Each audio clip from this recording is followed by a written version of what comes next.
자, 우리 하나님 말씀 봅니다. 우리 말라기서 마지막 소선지서 시리즈 12번째 시간입니다. 말라기서 1장부터 4장까지에 있는 내용들을 부분별로 중요한 내용들 함께 저와 여러분이 교독하면서 말씀을 살펴보도록 합니다. 제가 1장 1절 읽고 다음 구절 읽어주시기 바랍니다. 다음은 주님께서 말라기를 시켜 이스라엘 백성에게 경고하신 말씀이다.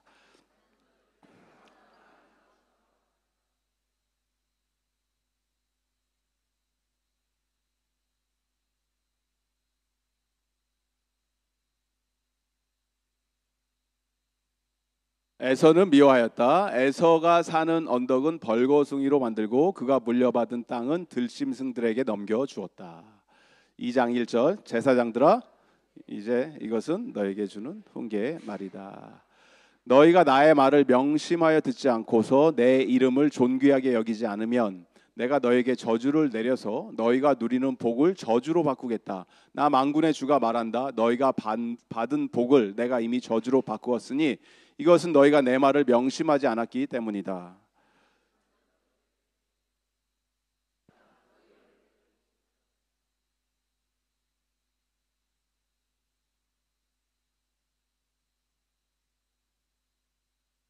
나 주는 변하지 않는다. 그러므로 너 야곱의 자손아 너희는 멸망하지 않는다.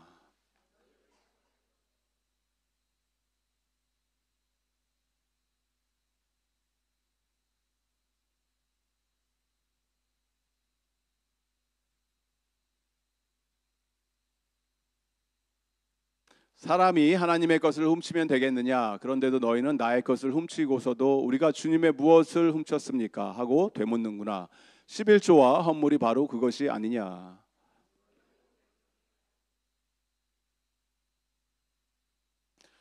너희는 온전한 11조를 창고에 들여놓아 내 집에 먹을거리가 넉넉하게 하여라. 이렇게 바치는 일로 나를 시험하여 내가 하늘 문을 열고서 너희가 쌓을 곳이 없도록 복을 붙지 않나 보아라. 나 만군의 주의 말이다.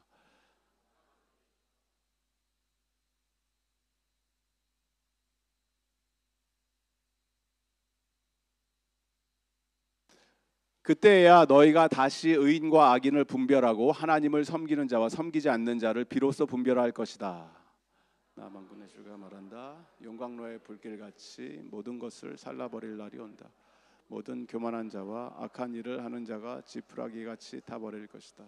그날이 오면 불이 그들을 살라서 그 뿌리와 가지가 남김없이 태울 것이다. 그러나 내 이름을 경외하는 너희에게는 의로운 해가 떠올라서 치료하는 광선을 발할 것이니 너희는 외양간에서 풀려난 송아지처럼 뛰어다닐 것이다.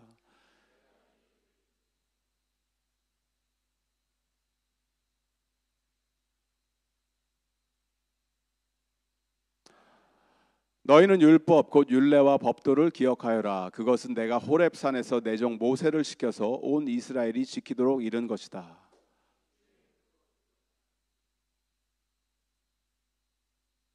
함께 읽습니다. 그가 아버지의 마음을 자녀에게 돌이키고 자녀의 마음을 아버지에게로 돌이킬 것이다. 돌이키지 않으면 내가 이 땅에서 저주를 내리겠다. 아멘. 11조를 꼭 내야 합니까? 라는 제목으로 하나님 말씀을 함께 나눕니다. 저는 먹는 거에 그렇게 크게 뭐 진심이 없어요. 그래서 같이 사는 사람이 되게 힘들어하는데 먹는 거가 뭐 맛있는 걸 좀 막 이렇게 익사이팅하고 즐거워하고 맛있게 먹고 해야 되잖아요. 그런데 뭐 뭘 해주던 안 해주던 안 해주면 안 먹고 해줘도 먹고 뭐 감탄도 없고 이러니까 되게 이제 재미가 없다 이렇게 하죠. 그런데 멜번에 와갖고 제가 유튜브를 하나 보는데 백 선생님이 백 선생님께서 터키에 놀러 가셨는데 거기에 이거를 터키에 오시면 이걸 꼭 먹어야죠 하면서 이거를 먹는데 그게 뭐냐 카이막이라고 하는 디저트였어요. 근데 너무 맛있게 먹더라고요 그게. 그리고 너무 궁금하잖아요. 이게 뭐지 도대체 카이막. 저도 터키를 갔었는데 못 먹어봤거든요. 이게 꼭 먹고 왔었어야 되는데 너무 궁금한 거예요. 그래서 막 찾아봤어요. 이게 어디에서 파나 어디 살 수가 있나. 겨우겨우 뒤지고 뒤져갖고 스프링벨 어딘가에 팔더라. 그래서 전도사님을 꼬셔갖고 거기를 가서 기어코 거기를 찾아가서 그냥 우리 한국으로 치면 식품점 같은 데였거든요. 식품점에 들어가서 산 거죠, 카이막을. 그래서 먹어야 되잖아요. 뭐 어디서 먹어요? 그냥 식품점 그 아저씨한테 여기서 좀 먹어도 되겠습니까? 그랬더니 뭐 식탁 같은 게 하나 있어서 먹어라, 마음대로 해라. 이상한 사람들이네 이런 쳐다보는 거죠. 그래서 거기 앉아서 먹었어요. 그리고 딱 먹는 순간 그 백 선생님의 표현은 뭐 천상의 맛 이런 거였거든요. 천상의 맛, 막 천사가 오는 듯한 느낌 이런 거라고. 그래서 막 느끼면서 이제 한 모금 이렇게 하나씩 떠 먹는 순간 이제 서로 쳐다보면서 이제 아름다운 미소를 지면서 이런 맛 너무 궁금하시죠? 안 먹어보신 분들 궁금하죠? 이게 무슨 맛인지. 그 이후에 한 번 더 갔었는데 그 사람이 그러는 거예요. 그 주인이 이거 없다, 이제 안 판다, 뭐 다 팔렸다. 왜 코리안들이 자꾸 오냐? 이게 뭐냐? 왜 코리안들이 다 사가냐 이거를 지금 무슨 일이 있냐? 그래서 저만 그랬던 게 아니었던 거죠. 많은 사람들이 와서 거기서 찾아서 사간 거였어요. 더 궁금해지시죠? 무슨 맛인지 안 먹어보신 분들은. 먹방 유튜브를 보던가 맛있는 거에 대해서 이렇게 듣는 거랑 카이막에 대해서 여러분이 지금 들었잖아요. 이 듣는 거랑 내가 먹어보는 것은 하늘과 땅 차이죠. 그 맛을 내가 경험하는 것은.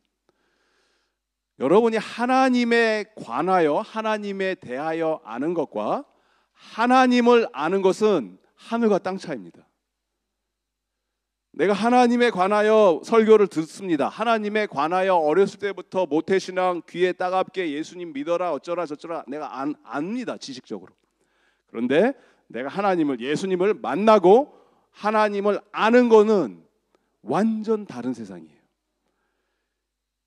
내가 무엇을 안다라고 하는 건요, 실존적으로 체험하고 경험했다는 뜻입니다. 여러분 하나님을 아십니까? 하나님을 경험하셨습니까? 오늘 말라기서, 이 말라기서는 우리에게 나를 경험해봐라 라고 하나님이 우리에게 초대장을 보내주시는 거예요. 나를 경험해봐, 나를 한번 느껴봐, 체험해봐. 이 하나님의 초대장에 즉각적으로 반응하실 수 있는 저 여러분 되기를 바랍니다. 하나님 우리 부르신다라는 거예요. 욥의, 우리가 욥기를 쭉 묵상했었잖아요. 지난 2달간 매일 성경 하신 분들은 아시겠지만 욥의 고백처럼 하나님, 내가 귀로 듣던 하나님을 이제는 고난이라고 하는 용광로속을 통과하고 나와서 정금같이 된 상황 속에서 이제는 내가 하나님을 어떻게 본다? 내 눈으로 봅니다 라고 고백할 수 있는 이 고백이 저와 여러분의 입술에서 터져 나오기를 주님의 이름으로 축복드립니다. 여러분 하나님의 사랑의 고백에 대해서 여전히 가슴이 설레이십니까? 하나님이 오늘 우리에게 놀라운 사랑 고백을 하고 계세요. 방금 읽었죠? 1장 2절 말씀 다시 한번 보실래요? 1장 2절에 뭐라고 합니까? 나는 너희를 사랑한다. 나 주가 말한다. 하나님께서 I have loved you, I love you 라고 계속 얘기를 하고 계시는데, 선포를 하고 계시는데, 이렇게 사랑의 고백을 하시는 하나님, 구약에 계시는 하나님의 말씀이잖아요. 신약의 하나님은 사랑의 하나님, 구약은 심판과 저주와 죽이는 하나님, 이렇게 착각하시면 안 됩니다. 똑같은 하나님이세요. 구약의 하나님, 신약의 하나님. 구약에서도 하나님의 사랑은 변하지 않습니다. 여전히 우리를 사랑하시면서 너희를 사랑한다, 사랑한다. 한 번도 변한 적이 없어요. 이렇게 역사가 계속 쓰여지고 있다는 의미 자체가 하나님께서 우리의 사랑의 마음이 변치 않으셨다는 얘기예요. 한 번도 나는 너희들을 사랑한 적이 변함이 없다. 사랑하기 때문에 내가 여전히 같이 너희들과 있는 것이다. 그게 부부 관계 아니에요? 사랑하기 때문에 여러분 여전히 같이 있는 거 아니에요? 이 사랑이라는 감정, 사랑이라고 하는 표현들, 이거는 만약에 어떤 내 감정적으로 내가 사랑의 감정을 느낀다, 저 사람을 내가 너무너무 사랑한다, 막 가슴이 떨린다, 보고 싶다, 사실 이렇게 시작을 하죠. 남녀의 관계가. 한 남자가 여자를 보고 여자가 남편을 결혼하기 전에 남자친구 여친으로 있을 때 서로가 서로를 바라볼 때 막 가슴 설레고 뜨겁고 막 뭐 만나고 싶고 헤어지고 싫고 그래서 같이 사는 거 아니에요. 결국에 나중에 결혼해서 같이 살자. 그렇게 시작이 되죠. 이 감정의 내 상태죠. 그런데 백집사님, 오늘 아침에 눈 뜨자마자 옆에 누워 계시는 그 자매님 보면서 막 가슴이 막 너무 설레고 막 두근두근대고 막 그러셨죠? 대답을 잘 하셔야 돼요. 그렇죠? 뭐라고요? 혼자 혼자 잤다고요? 이렇게 된다라는 거예요. 나중에는. 네. 옆에서 그렇게 가슴이 떨리고 좋아서 감정적으로 뜨거워서 사랑을 했던 그 사람을 내가 결혼했는데 1년, 5년, 10년, 20년, 30년이 지났는데도 딱 보는 순간, 옆에 계신 분을 보는 순간 막 너무 흥분이 되고 가슴이 떨리고 이런다. 그러면은 빨리 의사를 보러 가시기 바랍니다. 그건 정상이 아니죠. 그런 사람이 누가 있어요? 감정은요, 우리 감정은 올라갔다 내려갔다 롤러코스터예요. 이걸로 내가 이 사람을 사랑한다 안 사랑한다를 판단하는 그 순간, 그거는 만약에 내 감정의 업앤다운에 따라서 내 사랑이 결정된다면 계속해서 한 사람하고 평생 동안 살 사람이 누가 있습니까? 때로는 같이 사는 그 사람이 원수가 되는데 이 왼수야 이렇게 되는데, 여러분의 감정에 속지 마시기 바랍니다. 내가 누구를 향한 사랑의 마음이 있다라고 하는 것은 나는 결단합니다. 헌신하겠습니다. 더 나아가서 순교자의 마음으로 내가 살겠습니다. 여기까지 가셔야 돼요. 그게 사랑이에요. 하나님께서 당신의 사랑, 당신의 백성들을 사랑하기로 결정하시고 작정하셔서 그렇게 내가 지금까지 나는 한순간도 변하지 않고 너희들과 같이 살아왔다. 사랑해줬다. 이게 만약에 하나님의 감정적인 기복의 업앤다운으로 그렇게 사랑이 결정됐다면 단번에 아주 오래전에 없애버렸죠. 이스라엘이라고 하는 민족 자체를. 어떻게 데리고 삽니까? 그렇게 불순종과 하나님을 배신하고 떠났던 그 자들을. 그럼에도 불구하고 하나님이 이들을 끝까지 붙들고 가셨던 이유는 이들에게 어떤 사랑받을 만한 조건이 있어서가 아니고, 하나님의 말씀을 잘 따르고 계명을 순종했기 때문이 아니고, 그냥 너무 봤을 때 너무 예쁘고 아름다워서가 아니고, 단 하나의 이유가 있는데 그것은 하나님 마음이에요. 그냥이에요. 그냥 나는 그냥 사랑했어. 그게 두 번째 있는 표현이에요. 증거를 대보세요. 하나님은 우리를 사랑했다고 하는데 어떻게 사랑했습니까 도대체? 그랬더니 하나님의 대답은 이거죠. 내가 에서 야곱의 형 아니냐. 그런데 나는 그 가운데서도 야곱을 사랑했다. 에서를 사랑하지 않고 야곱을 사랑한 데는 이유가 없어요. 하나님이 그냥 사랑하신 거예요. 사랑하기로 작정하신 거예요. 결심을 하신 거예요. 저와 여러분을 하나님이 오늘 이 시간 여기에다 불러놓으셨어요. 왜 여기다 데려다 놓으셨어요? 왜 이 자리에 앉아 계십니까? 하나님 마음이에요. 그냥이에요. 그냥 하나님이 여기에 오게 하신 거예요. 그게 사랑이라고요. 여러분이 어떤 마음으로 어떤 형편으로 여기에 오늘 예배드리러 오셨는지 모릅니다. 저는. 그렇지만 결과적으로 이 자리에 앉아 계시잖아요. 그러면 하나님께서 발걸음을 인도하게 해주신 거예요. 왜냐하면 여전히 그 하나님의 사랑의 고백을 듣게 하기를 원하시고 거기에 반응하기를 원하시기 때문에 그렇습니다. 그래서 사랑은요, 어떤 내가 정해놓은 틀 안에다가 상대방을 가두어 놓는 것이 사랑이 아닙니다. 하나님은 인격적인 분이시기 때문에 우리 인간들로 하여금 신이라고 하는 어떤 존재를 억지로 믿게 만드시고 강요하시고 등떠미 들어갖고 억지로 너는 나를 믿어야 돼 이렇게 하시는 분이 아니에요. 하나님이 우리에게 믿음을 주시고 하나님을 사랑하게 만드실 때는 우리의 자원하는 마음으로, 기뻐하는 마음으로 하나님을 만나는 것 자체가 내가 너무 행복하기 때문에 그냥 주님 앞에 나와서 나 노래하기 원합니다, 찬양하기 원합니다, 하나님과 대화하기 원합니다 라고 고백하면서, 그리고 그걸 동일하게 고백하는 믿음의 형제 자매들이 함께 모여서 그 같은 하나님을 우리가 찬양하는 이 현장, 이게 뭐예요? 예배라고 하는 거예요. 예배. 이 자리, 이 순간, 이곳에 우리가 함께 와갖고 모여서 어떤 율법의 요구를 성취하기 위해서, 이거 안 하면 혼나니까, 이거 안 하면 벌 받으니까 하는 게 아니고, 그렇게 하는 순간 그건 종이에요. 종의 마음을 갖게 되는 거예요. 근데 하나님께서는 우리에게 종으로 불러주신 게 아니고 우리를 아까 everlasting father, 영존하시는 아버지라고 하셨잖아요. 우리를 뭘로 불러주신 거예요?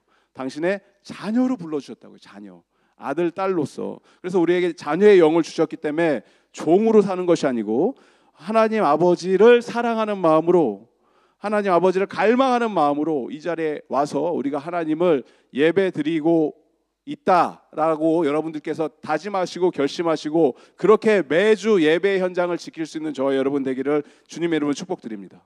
중심을 잃고 종교적인 열심으로 여기에 와갖고 그냥 주일 성수 이거 안 지키면 큰일 나니까 어쩔 수 없이 지키는 이 쇼 같은 예배 할 것 같으면 하나님 뭐라고 하십니까? 그럴 것 같으면 성전문 닫아라 이렇게 얘기하세요. 그런 거 안 해도 돼.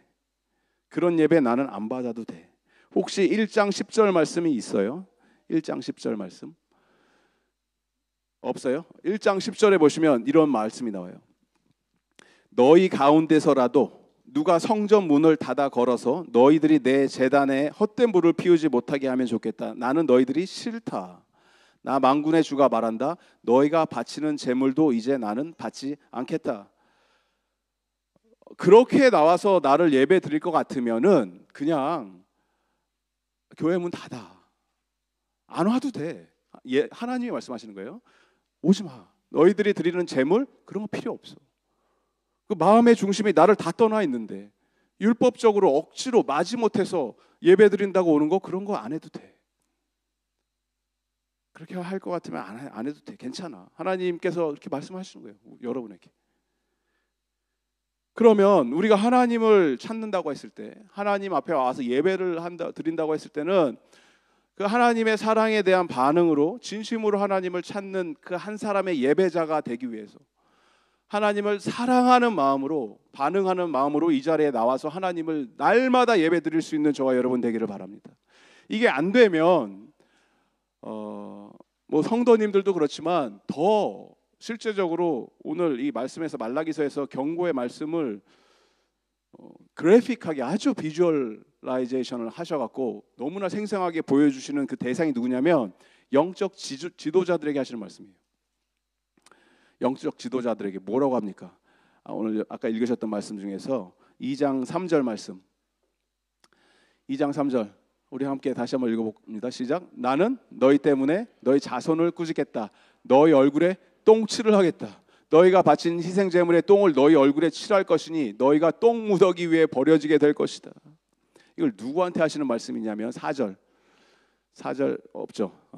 4절은 없습니다. 4절은 내가 레위와 맺은 언약을 파기하지 않으려고 이 훈계를 주었다는 것을 그때 가서야 너희가 비로소 알게 될 것이다. 나 만군의 주가 말한다. 레위는 누굽니까? 제사장 그룹들, 성전을 봉사하는 자들, 영적인 리더십 그룹들, 지도자들, 이 사람들이 행위만 남고 본질을 다 잃어버리고 겉과 속이 완전히 다르고 일하는 것과 사는 것이 일치하지 않는 이런 영적인 지도자들, 종교 지도자들, 우리로 치면 뭐 목사가 될 수가 있고 장로가 될 수가 있고 전도사가 될 수가 있고 에게 주는 심각한 경고의 메시지. 그렇게 갖고 오는 거 예물 얼굴에 똥 칠하겠다.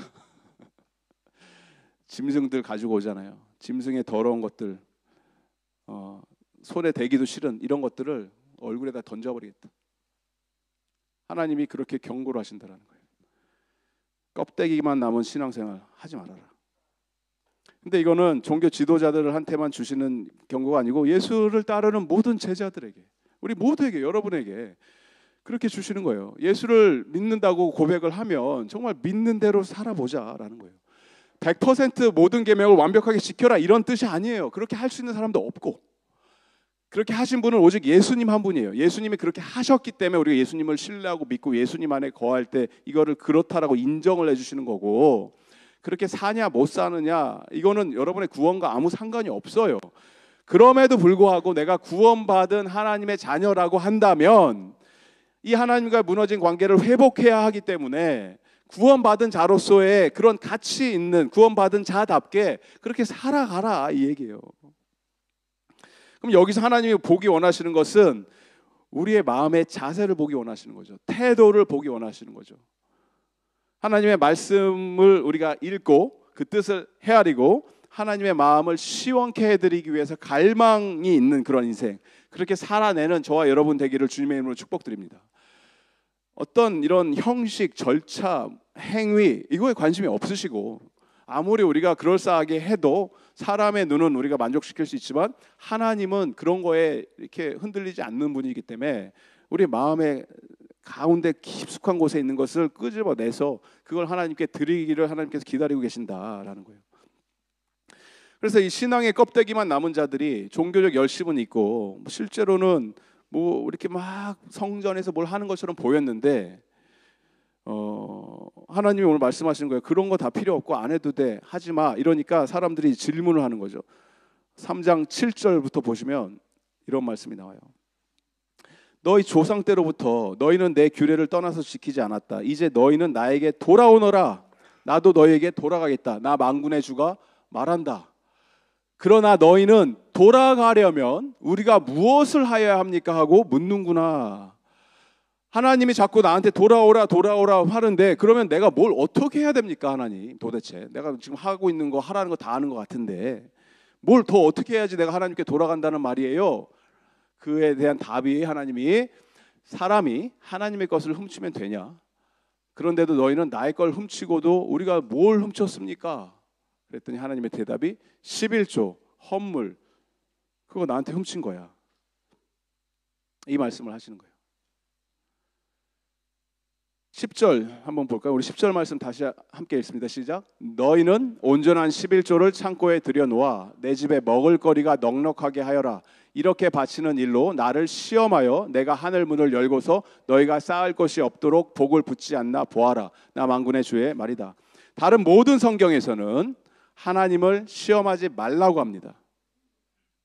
성경은 하나님 시험하지 말라고 얘기를 해요. 그런데 지금 읽으신 3장 10절 말씀, 놀랍게도 하나님께서 스스로 나를 시험해 봐라 이렇게 말씀하시죠.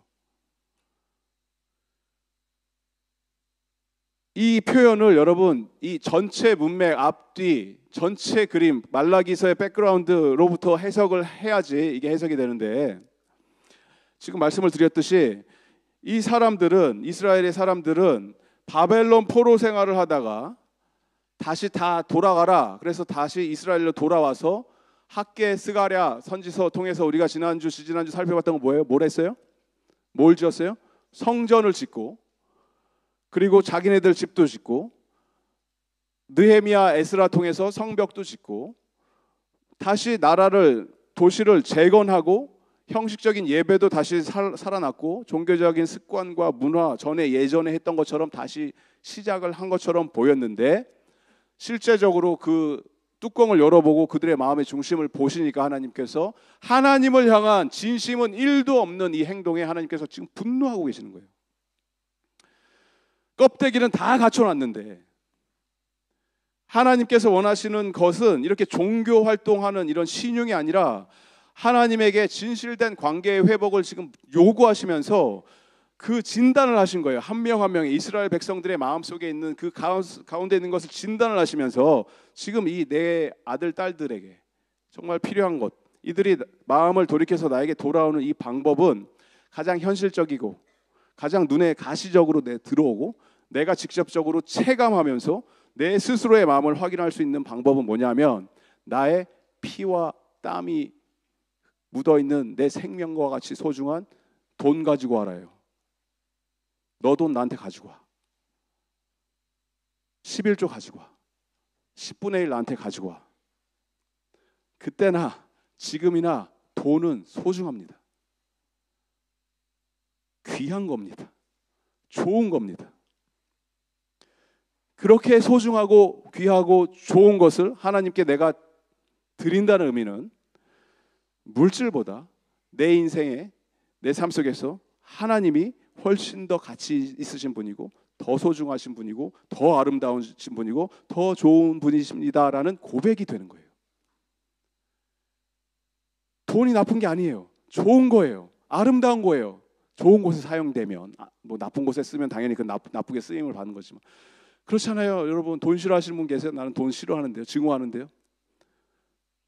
계시면은 저한테 연락해 주시기 바랍니다. 돈은 그런 거예요. 그런데 그렇게 소중한 거를 하나님께서는 지금 10분의 1이라는 기준을, 왜 하필 10분의 1인지 10분의 1이라는 기준을 세워놓으시고 우리에게 가지고 와라 이렇게 말씀하시는 이유는 왜 하필 10분의 1이냐면 그냥 적당히 알아서 해라. 너가 마음에 가는 성의가 중요한 것이지. 적당히 해라 이렇게 하시는 게 아니고 10분의 1이라는 기준을 정해주신 이유는 액수가 그게 나한테는 크게 느껴지기 때문에 그래요. 부담이 되기 때문에 그래요. 여러분의 삶 속에서 실제적인 경제적인 타격이 있기 때문에 그래요.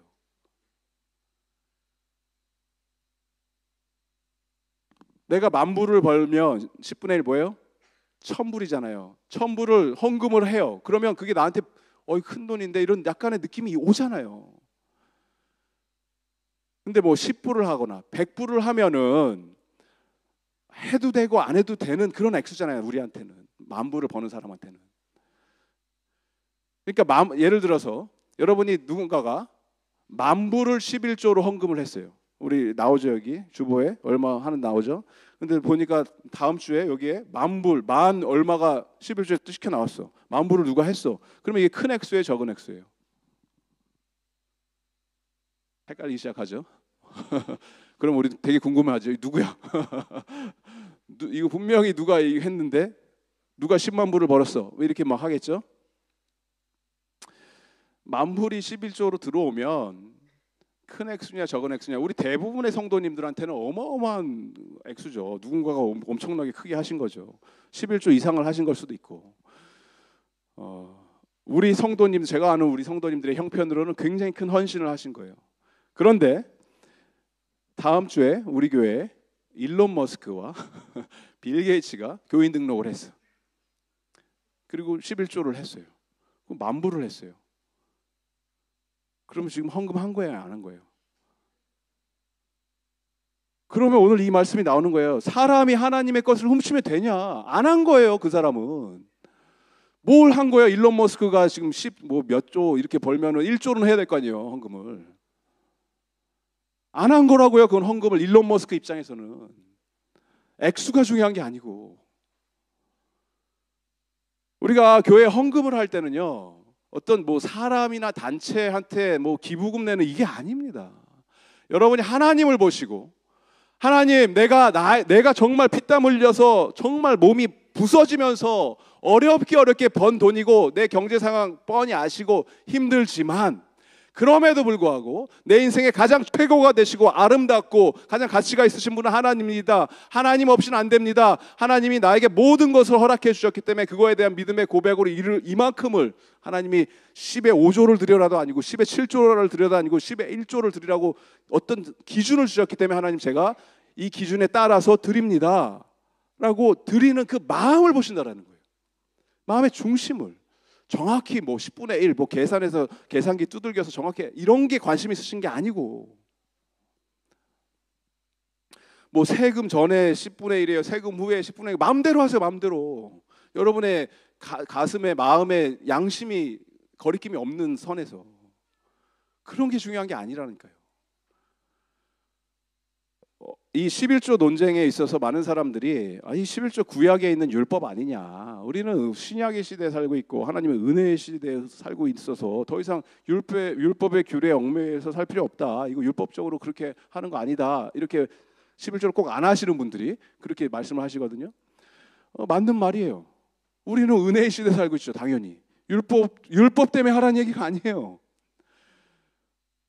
예수님께서 만약에 이게 정말 복이 되는 거면 11조 하는 자는 복이 있나니 천국이 그들의 것이다, 이렇게 말씀하셨겠죠. 산상수훈. 그런 말씀 예수님은 한마디도 하지 않으셨어요. 11조 해라 이런 말씀 예수님 안 하세요. 예수님은 무슨 말씀을 하셨습니까? 예수님은 저와 여러분의 수입의 10분의 1 이런 거에 관심이 없으세요. 예수님은 여러분의 전부를 원하세요. 여러분의 소유한 물질 정도를 원하시는 분이 아니에요. 예수님은 여러분의 생명을 원하세요. 누구든지 나를 따라오려건 자기를 부인하고 자기 십자가를 지고 목숨 내놓고 나 따라와라. 이게 예수님이 원하시는 수준이에요. 존재론적으로 예수님께서 우리에게 요구하시는 것은 우리의 인생 다 올인하고 나한테 쫓아오지 않겠니? 너의 시간, 너의 물질, 여러분의 인생, 목표, 가치관, 방향, 내가 이루고자 하는 꿈, 나의 사랑하는 자녀들, 결혼, 출산, 앞으로의 계획, 커리어. I want everything from you. Not just a part of you. Only then you will have Jesus 100% in your life. 다 가져오라는 거 다 가져오라. 예수님이 원하시는 거는요. 여러분의 전부를 예수님께 드리고 하나님을 소유하게 되는 축복이 임하시길 바랍니다. 그런 의미에서 하나님께서 지금 나를 시험해 봐라 이렇게 말씀하신 거예요. 너희들이 11조 주면은 내가 뭐 몇 배로 돌려서 갚아줄게. 이렇게 이 정도로 하나님이 그런 무슨 뭐 재테크하듯이 하시는 분이 아니고 하늘 문을 열어서 내가 쏟아 부어주는지 안 그런지 한번 테스트 해보. 얼마나 답답하시면 그러시겠어요. 한번 테스트 해봐. 뭐 해봤어야지 알지. 여러분들 인생 가운데 여러분이. 이게 남들이 어디 텔레비전 무슨 그 저기 크리스천 간증 프로그램 이런 데 나와서 뭐 내가 하나님한테 이렇게 했더니 하나님이 이렇게 부어주셨어요 이런 거 뭐 들으면서 아멘 할렐루야 부러워하지 마시고 전에 여러분이 경험해보지 못하셨던 이 하나님 나라의 축복과 하나님이 쏟아 부어주시는 은혜를 직접 체험하고 경험하고 하나님께 영광 올려드릴 수 있는 그러한 인생 되기를 주님의 이름으로 축복드립니다. 11조를 하세요 마세요를 제가 말씀드린 게 아니에요. 11조라고 하는 기준을 성경에서 세워 놓으신 거예요. 하나님께서. 여러분 세금 더 내잖아요. 10분에 몇 퍼센트예요? 30%, 40%인데요. 수입에 따라 달라지겠지만 정부에는 그만큼 갖다 내잖아요. 우리가. 하나님께서 정해주신 이 기준은 그냥 우리가 이렇게 가시적으로 눈에 보이는 뭐가 있으면 그냥 기본적인 미니멈의 어떤 그런 것들을 제시해 주신 거고 율법의 어떤 그런 펑셔널한 시스템적인 내용이었던 것이고 아까 말씀드렸듯이 신약에서는 하나님이 원하시는 것은 I want all of you, everything. 10분의 1이 내 게 아니고 10분의 10이 내 거야. 이게 하나님의 말씀이에요. 그렇다고 우리가 다 내어드립니다. 간이고 쓸개고 다 내어드립니다. 재산 다 팔고 하나님께 드립니다. 이렇게 하라는 말씀이 아니고 우리의 삶 속에서 중심이 하나님이 내 삶의 최고고 가치가 있고 중심이 있으신 분이기 때문에 모든 건 하나님의 것이고 내가 물질이 나의 삶을 주장하지 못하고 돈이 내 신이 되지 않게 하기 위해서 내 스스로의 마음을 지키고 가이드하는 그 바운더리를 여러분이 정하세요. 그게 10분의 1이 됐든 10분의 5가 됐든 여러분이 알아서 정하세요. 하지만 그거와 타협하지 마십시오. 그러는 순간 하나님과 재물을 둘 다 섬기는 꼴이 돼요. 하나님은 두 주인을 섬기는 것을 보지를 못하십니다. 말라기서가 우리에게 중요한 이유는 이 말라기서를 끝으로 구약의 끝이 나죠. 그리고 신약 마태복음이 시작되기 그 전까지 400년이라고 하는 긴 침묵기가 찾아와요. 이스라엘 역사에 더 이상 하나님의 어떤 계시나 말씀이 이루어지질 않죠. 성경이 쓰여지질 않았죠. 그 중간 시간에 오랜 기다림의 시간이 있습니다. 이 기다리는 시간 가운데 사람들은 질문을 하는 거예요. 하나님께. 하나님 언제까지 우리가 이렇게 살아야 됩니까? 이거 도대체 살아계신 거 맞습니까? 하나님? 우리가 하나님이라고 신을 믿고는 있는데 이게 우리가 과연 이 신을 섬기는 게 의미가 있습니까? 세상은 왜 이 모양 이 꼴입니까? 교회를 내가 굳이 다녀야겠습니까? 이 질문을 이 사람들도 이제 하기 시작하는 거예요. 3장 14절 말씀에 이런 종교 생활을 하는데 그들 머릿속에 계속 드는 질문이 이거예요. 뭐라고 질문합니까? 3장 14절에 너희가 말하기를 하나님을 섬기는 것은 헛된 일이다. 그의 명령을 지키고 만군의 주 앞에서 그의 명령을 지키며 죄를 뉘우치고 슬퍼하는 것이 무슨 유익이 있단 말인가? 그랬더니 그러면서 계속 얘기를 해요. 이제 보니까 교만한 자가 오히려 복이 있고 악한 일을 하는 자가 번성하며 하나님을 시험하는 자가 재앙을 면한다 하는구나. 하나님 믿어도 소용없네. 하나님 믿어도 교회 안 다녀. 하나님 믿어도 일이 안 풀리고 고난 속에 있고, 하나님을 안 믿어도 인생이 잘 되고 사업이 잘 풀리고. 그럼 뭐 왜 믿어 하나님? 교회를 왜 다녀? 이러면서 하나님이 계신 것조차 의심을 하고, 불손한 말, 불평하는 말, 교만한 이런 표현들을 끊임없이 했던 사람들이 이때도 있고 지금 이 시대에도 여전히 있죠. 리차드 도킨슨, 이기적인 유전자 베스트셀러 썼던 이 사람이 영국에서 버스에다가 에이티스트들 광고판을 걸어서 했던 내용이 이거잖아요. 광고 버스, 런던에 버스가 다니면서 There's probably no God. Stop worrying and enjoying your life. There's probably no God. Stop worrying, enjoying your life. 무슨 얘기를 하는 거예요? 아마도 하나님이 없기 때문에 뭘 그렇게 걱정을 하냐? 너 마음대로 사세요. 삶을 인조이하세요. 이게 광고판이었거든요. 버스 광고판. 그런데 여러분, 지금 이 사람이 얘기하는 것조차도 확률 아니에요? 확률? Probably, 아마도. 여러분의 인생을 확률에 걸고 싶으십니까? 아마도 내가 생각했을 때는 하나님이 없는 것 같아. 근데 결론은 이상하죠. 그러니까 마음대로 살아? 그게 무슨 결론이 그렇게 나요? 아마도 하나님이 있는지 없는지 난 모르겠어. 그렇기 때문에 하나님을 더 내가 좀 알기를 원해. 더 신뢰해야 되겠어. 뭐 이러면 이해가 되죠. 여러분의 우리의 삶을 이렇게 교만한 자들이 막 복을 받는다, 악한 자들이 번성을 한다. 그러면 그렇게 살 거예요? 확률적으로 없는 것 같으니까 하나님이.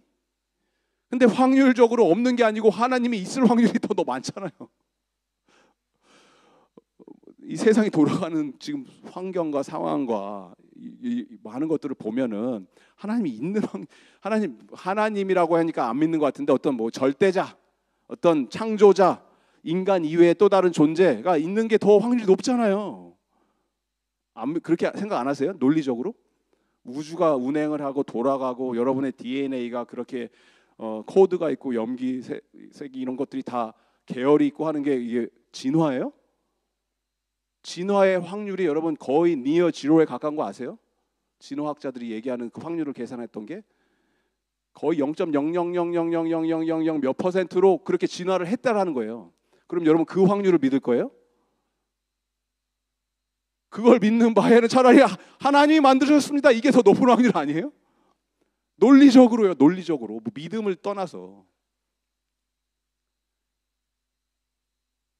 There's probably no God이 아니고 definitely there is God who made you, who created you, who looks after you, who loves you, who takes care of you. And we are celebrating Jesus' birthday, His birthday coming tomorrow. 그게 우리가 하는 거예요. 그리고 이 일을 하겠다고 하나님께서 오늘 약속을 해주시는 거잖아요.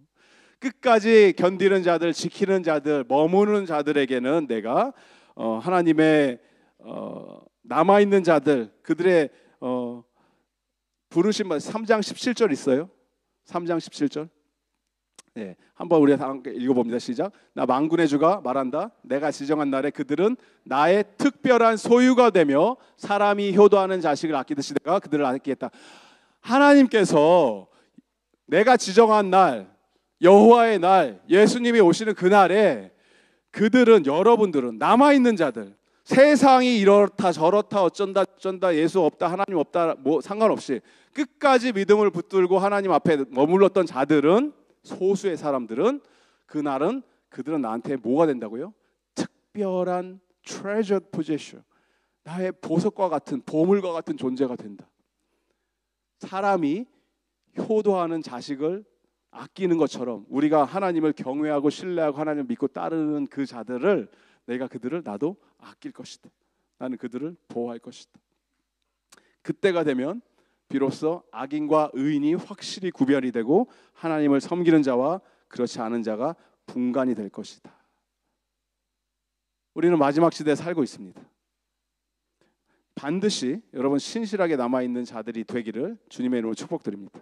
하나님이 여러분을 보물같이 아름다운 소유한 그런 존재로, 아끼는 존재로 하나님이 불러주셨어요. 여러분 그런 존재예요. 하나님 눈에 너도 아프지 않은 너무나 사랑스럽고 아름답고 보석과 같은 존재예요. 그리고 마지막에 400년이란 긴 세월을 헤매지 않도록 하나님께서 분명히 약속을 해주시는데, 그 약속이 뭐냐면 마지막 때에 누가 온다고 그럽니까? 4장 5절 말씀 이렇게 이야기를 하죠. 4장 5절, 주의 크고 두려운 날이 이르기 전에 내가 너에게 누구를? 엘리야 예언자를 보내겠다. 이 엘리야는 누굽니까? 세례 요한을 말한다고 하죠. 나중에 신약에 보면 세례 요한을 보내서, 이 세례 요한이 했던 것은 임무는 장차 오실 메시아, 그토록 우리가 기다렸던 예수님의 길을 준비를 시키시죠. 예비를 시키시고, 그리고 예수님이 오신 그날을 기념하는 것이 바로 내일 크리스마스예요. 우리의 구원자 예수님이 오시는 그날에 여러분의 인생 가운데 의로운 해가 떠올라서 치유의 강선을 비출 것이고, 우리가 막 외양간에서 태어나서 풀려난 송아지처럼 뛰어나오면서 즐거워하며 기뻐하며 우리 하나님을 마음껏 기뻐하고 찬양하게 될 그날이 오게 될 줄을 믿습니다. 예수님이 여러분 인생 한 복판의 한가운데로 들어오시면 이 일들이 벌어져요. 그토록 우리가 기다렸던 예수님이 오실 수밖에 없었던 이유는, 오늘 말씀 서두에 이야기한 것처럼 하나님께서는 끊임없이 자기 사랑을 고백하셨거든요. I love you. I love you, my child. I love you, Israel. I love you, my precious treasured possession. 이렇게 얘기를 아무리 해도 못 알아듣는 거예요, 이스라엘 사람들이. 율법도 주시고 성전도 허락해 주셔서 하나님의 임재를 경험케 해주시고, 제사 시스템을 허락해 주셔서 죄에 대한 사함도 받게 해주시고, 선지자들 통해서 말씀을 끊임없이 주셨는데도 그들의 백성이 헤매고 다니니까, 안 믿으니까 하나님을 어떻게 합니까? 어쩔 수 없다. 내가 가야겠다. 직접 오신 거잖아요. 하나님이 세상을 이처럼 사랑하사 독생자를 주셨나니 이는 저를 믿는 자마다 멸망하지 않고 영생을 얻게 하려 하셨기 때문에 예수님이 이 땅에 오셨습니다. 그 예수님을 신이 인간이 돼서 오신 그날을 기억하면서 우리가 함께 셀러브레이트 하는 그 이야기는 이제 내일 합시다. 내일 예수님 오신 날을 더 우리가 기뻐하며 찬양하며 하나님께 영광 올려드릴 수 있는 우리 모두가 되기를